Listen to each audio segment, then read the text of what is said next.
Hey guys, Ricky Burrows here. We're going to have a different set of videos for you guys coming the next few days, maybe a week or so. I'm not really all too sure, but I'm going to be talking about my RV travels and just what it was like traveling across the USA.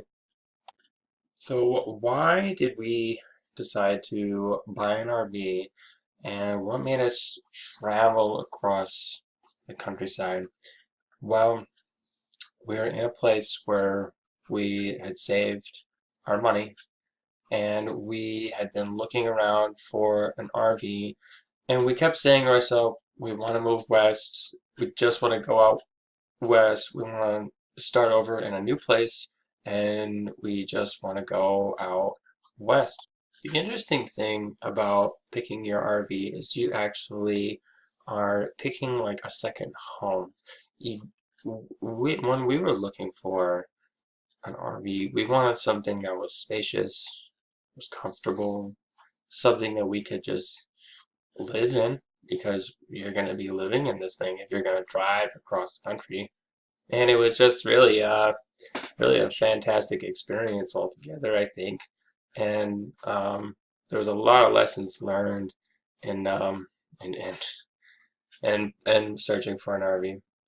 One of the biggest lessons that I can give you for a piece of advice that I would personally give you is buy an RV from somebody who is a mechanic, somebody who is um, mechanically inclined. They have that kind of mechanical intelligence because they take care of their stuff. I mean, if you look at their garage, I mean, it's gonna say a lot. The guy that we bought ours from, he had his own Corvette and he had a lift that would lift up the Corvettes and he would just work on Corvettes. That was part of his niche. That's something he liked to do. He had a really fantastic Harley Davidson. It was it had all chrome on it, and he was also into guns. So he was a mechanic, he was a tough guy, and when he comes across as a tough guy, and his name was Mickey. So we got along really well with these people, and we liked what we saw. We test drove it, and uh, we just went right down the road with him, and immediately as I was driving this thing, I could feel the response. I had been driving other RVs for quite some time. I had been, I shouldn't say I've been driving. I was testing RVs, and I was starting to get a good sense of how RVs behave on the road. And let me tell you something, they're not all the same, and there are some of them that where people just they let them go to crap. They do not take care of them, and they try to rip you off. So it's like it's one of the things that I really liked about it is that he swapped out the engine on this thing, and he put brand new brakes in the rear, and he kept a log of every oil change that he made, and the guy just took really good care of it, and it was a really impressive thing. So you also have to realize that with an RV, no matter who takes care of it, you're going to find problems with it, and that's something that um, it's just gonna happen. You know, you have an apartment, people take care of it, you're gonna have like a water heater that breaks down like in an apartment complex. That happened to us. We opened up the closet and it was there was water all over the bottom of the floor. Thankfully all our stuff was off the floor, most of it, and there was water everywhere. You know, and with this RV we kind of find out that there was you know, just like tiny little things here and there as we kept going along. Nothing major, you know, a couple leaks, from the faucet. I had to switch out the faucet head, and the new faucets were not properly installed, so I had to go in there and I had to take care of those things. Those were minor. Those are things that were unexpected, but those are definitely things that you should keep in mind when you're going to buy an RV, is that you're going to find problems that you can actually solve. So don't worry about the worst possible thing in the world. That's what the money is for. All right, and speaking of money, this is a really this is a really big thing that you should take into consideration. When we got the RV, gas was about $2.35 in upstate New York, and if you're gonna drive across the country, it'll vary from 235 to $2.48 down to like we even saw places that was like $1.98, $1.88 in some places. It was crazy. It varies so much, but the overall expense from going from upstate New York, hitting Colorado, Yosemite, Yellowstone, up to Glacier National Park, Idaho, going down to Oregon, and then hitting the Pacific Coast, that cost us a good like $2,500 easy. That was $2,500 gone just in gas alone. Our RV is 36 feet long, and we had it fully loaded, and we could get we had like an 80-gallon tank, and that would last us. We couldn't go very far with that, and it cost us like $120 to $150 to fill the thing up, and it would be gone in like 400 miles. It was just outrageously expensive. You want to be over prepared for the prices of gas if you want to drive across the country, and especially if you want to come back. I mean, if I were to do that again, I would absolutely have like $3,000 set aside just in gas, and maybe even like $3,500, $4,000 just in gas alone, because you don't know if gas is gonna go like through the roof. If you're trying to get across the country and you're gonna come back, you want to have some really a good amount of money for just for gas alone. So where do you stay in an RV? There's a couple places that you can actually stay.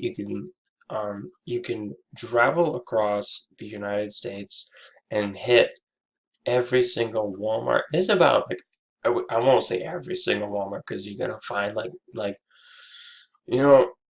18, 19 out of 20 will say, yeah, stay overnight, in our parking lot. And you're gonna have that one that's like, it's against store policy. You can't stay here overnight because it's just a violation of human rights, and the birds don't like it here. They're gonna poop on our sign if you don't. You're gonna find like the dumb Walmart that says that. And I found that even in the vast majority of them that have these signs that say no overnight parking, I went directly to the customer service, and I said, look, what's your I even just asked them. Even though I saw the signs, I asked them, what's your policy for an RV staying overnight? And they say, oh, it's fine. I'm not kidding you. There were so many of them that said, oh, it's fine. Go, just please stay as far away from the entrance as possible and just stay for one night.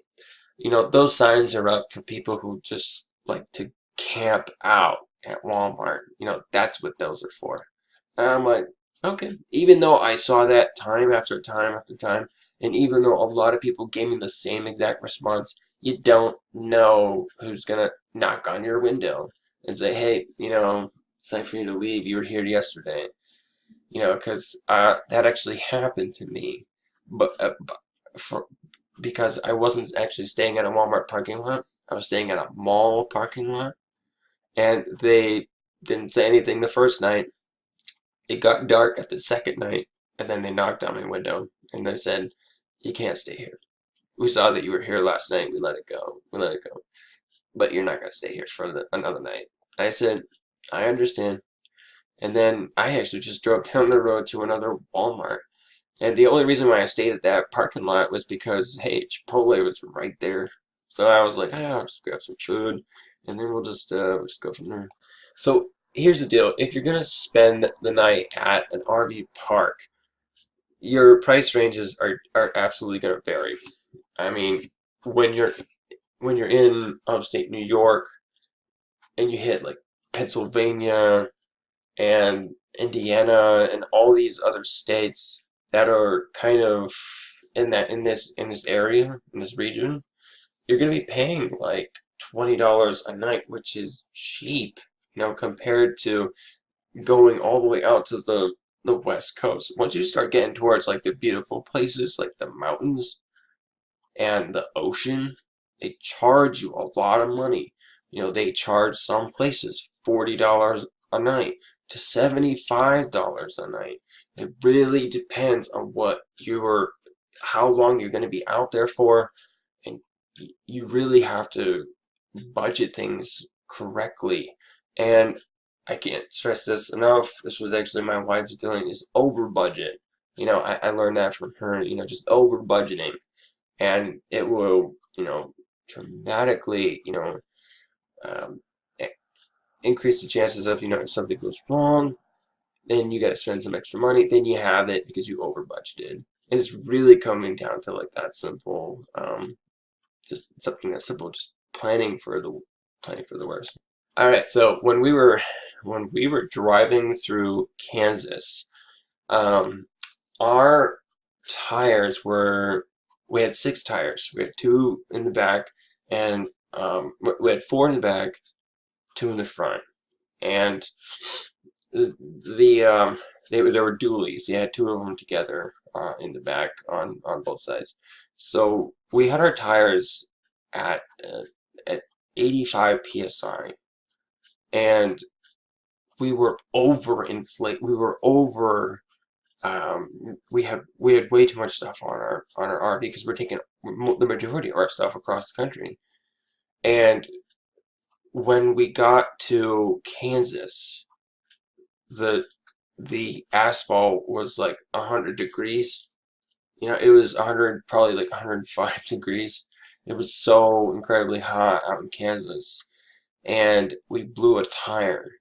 And when that tire blew, I thought I hit something. We actually went underneath a bridge, and then that tire just like popped. I thought something was dramatically wrong. I was like, whoa, whoa, whoa, whoa, what just happened? What just happened? And my wife was taking a nap in the back. And so there was an exit. I pulled over. I pulled into a truck stop, and I went around the back. I looked at the tire. I'm like, this tire, that tire was gone. It had a hole, no joke, like this big, and it was just gone.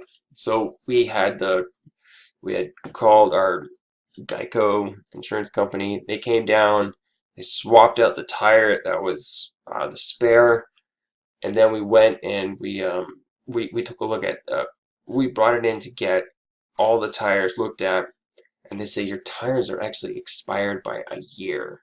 And we're like, oh, what's it gonna cost to fix that? And so and we were, you know, we don't want to take the risk. What's the best tire that we could throw on there? And they're like, it's gonna cost you $2,800 to actually get everything done. And we're like, oh crap, so let's do it. So we dropped 3 grand, not even being prepared for it. So guys, you got to be financially prepared. And oh, we're out of time.